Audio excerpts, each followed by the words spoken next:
देखिए, मुझे नहीं लगता कि कोई फर्क पड़ेगा, क्योंकि अगर देखा जाए तो संघर्ष में चंद्रशेखर जी के साथ है, लेकिन वोट की जहाँ बहुजन की बात आई तो कहीं ना कहीं बहन जी के साथ है। छत्रपति के भंडार रक्षक मुसलमान थे, छत्रपति के अस्तकबल रक्षक मुसलमान थे, छत्रपति के सेना नायक मुसलमान थे और छत्रपति के 23 में से 11 मुख्य अंग रक्षक मुसलमान थे। सड़क पे भी लड़ रहे हैं हम और बराबर इस सरकार के उत्पीड़न के खिलाफ भी जबरदस्त लड़ रहे हैं, तो मैं किसी को नेता नहीं मान सकता।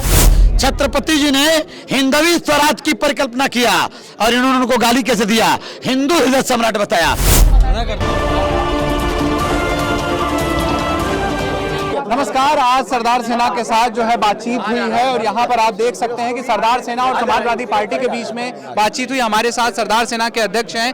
क्या कहेंगे, आज आप लोगों की बातचीत हुई है, आगे का क्या प्लानिंग हुआ है, क्या रणनीति बनी है? सबसे पहले आप मीडिया के साथी का आभार, आपके दर्शकों का आभार। सरदार सेना द्वारा आयोजित छत्रपति शिवाजी महाराज राज्याभिषेक दिवस समारोह मनाया गया।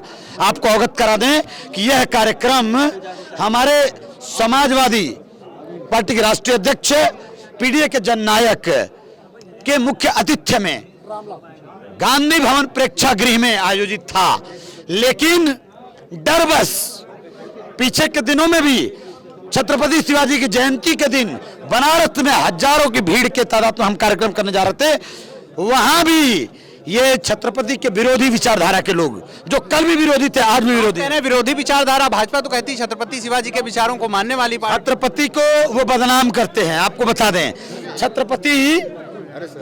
छत्रपति के ध्यान से समझे, छत्रपति जी ने हिंदवी स्वराज की परिकल्पना किया और इन्होंने उनको गाली कैसे दिया, हिंदू हृदय सम्राट बताया।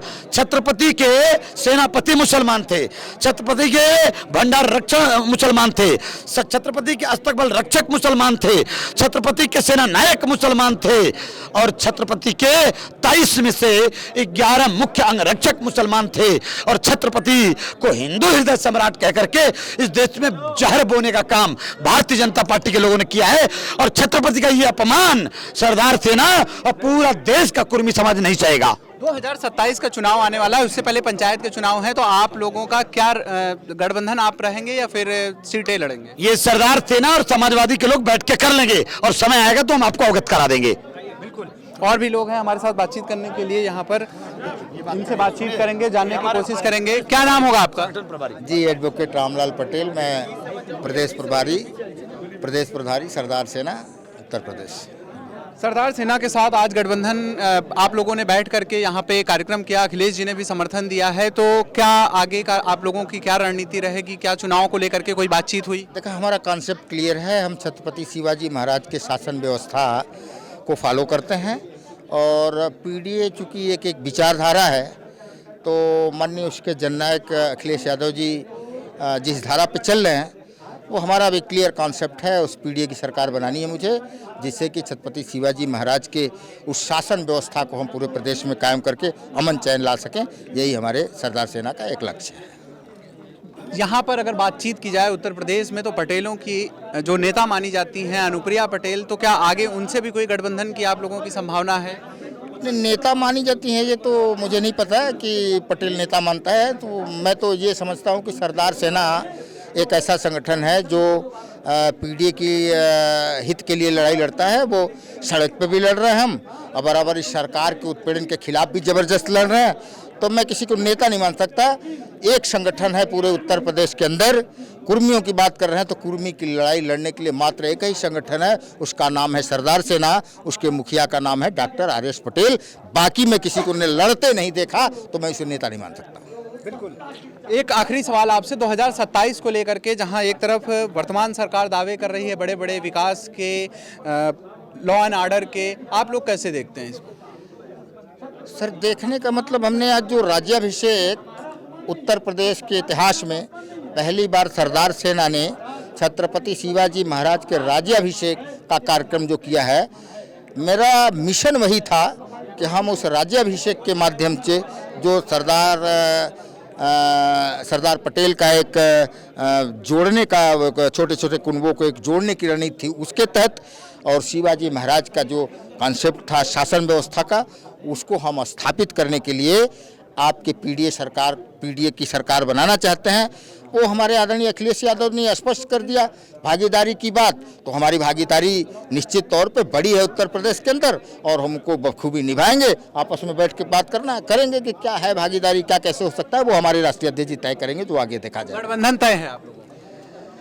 अब वो मामला ऊपर का है सर, वो राष्ट्रीय अध्यक्ष द्वय का मामला है। वो दोनों राष्ट्रीय अध्यक्ष क्या करेंगे, क्या नहीं करेंगे, कैसे करेंगे, जो मुझे निर्देश मिलेगा, हम सारे सरदार सैनिक पूरे प्रदेश के उसी पे काम करेंगे। बहुत ये आप देख रहे थे सरदार सेना के ये कार्यकर्ता और उनके राष्ट्रीय अध्यक्ष RS पटेल थे। इनका कहना है कि 2027 में होने वाले चुनाव में हम एक बड़े गठबंधन के रूप में पीडीए को जिताने का काम करेंगे। बात करें अगर पीडीए की, तो पीडीए समाजवादी पार्टी का एक दिया हुआ नारा है जिसमें पिछड़ों, दलितों, अल्पसंख्यकों और पीढ़ी समाज की बात होती है, तो इनका यही कहना है। आज यहाँ पे बात हुई है और सरदार सेना के साथ अखिलेश जी ने भी प्रतिमा लगाने की बात की है रिवर फ्रंट में।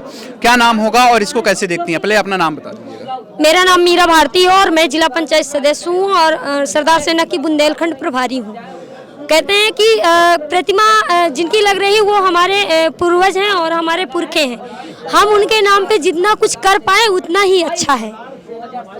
आपने बात करी शिवाजी के प्रतिमा की कि वो आपके पुरखे हैं। भाजपा दावा करती है कि हिंदुत्व के रक्षक के रूप में उनको, और अभी एक मूवी भी आई थी संभाजी, उसको लेकर के भी भाजपा के कई नेताओं के द्वारा प्रचार किया गया था, तो आप कैसे देखती हैं इसको? देखिए, उसको ये लोग पूरा इतिहास को गलत तरीके से दिखाने का काम कर रहे थे, लेकिन उसमें ये कुछ कर नहीं पाए हैं। सही इतिहास क्या है? देखिए, सही इतिहास हमारे बहुजन का है। जो बहुजन विचारधारा के जो महापुरुष थे, उन्होंने समता, समानता और ऊंच नीच, छुआछूत, भेदभाव के खिलाफ उन्होंने अपनी लड़ाई लड़ी। कहते हैं कि जो समाज अपने इतिहास नहीं जानता तो वो अपना इतिहास नहीं रच सकता। तो हमें अपने महापुरुषों के इतिहास जानने की जरूरत है, अपने बहुजन समाज के इतिहास को आगे बढ़ाने की जरूरत है। अच्छा, बात आपने बहुजनों की बहुजनों के सबसे बड़ी नेता मायावती जी को माना जाता था। अभी इस समय चंद्रशेखर आजाद जो उनके नेता हैं, भीम आर्मी प्रमुख हैं, वो उभर के सामने आ रहे हैं। क्या लगता है 2027 में बड़ा फैक्टर साबित होंगे वो? देखिए, मुझे नहीं लगता कि कोई फर्क पड़ेगा, क्योंकि अगर देखा जाए तो संघर्ष में चंद्रशेखर जी के साथ है, लेकिन वोट की जहां बहुजन की बात आई तो कहीं ना कहीं बहन जी के साथ है। आपने कहा बहन जी के साथ हैं, तो क्या आने वाले 2027 में जो चुनाव है उसमें क्या लगता है कि सरकार किसकी बन रही है, बसपा, सपा या भाजपा? ये जो आने वाला समय है, ये पूरे बहुजन समाज के लोग इकट्ठा होंगे और इस बीजेपी सरकार को काट फेंकने का काम करेंगे। बात आज के प्रेस कॉन्फ्रेंस की करें तो यहाँ पे समाजवादी पार्टी के राष्ट्रीय अध्यक्ष अखिलेश यादव ने एक बड़ी घोषणा की है। उन्होंने कहा है कि जब उनकी सरकार बनेगी तो शिवाजी की जो प्रतिमा है वो रिवर फ्रंट पे लगाने का काम किया जाएगा। वीडियो जर्नलिस्ट सनी के साथ मैं आलोक दीक्षित, #भारत न्यूज़ लखनऊ।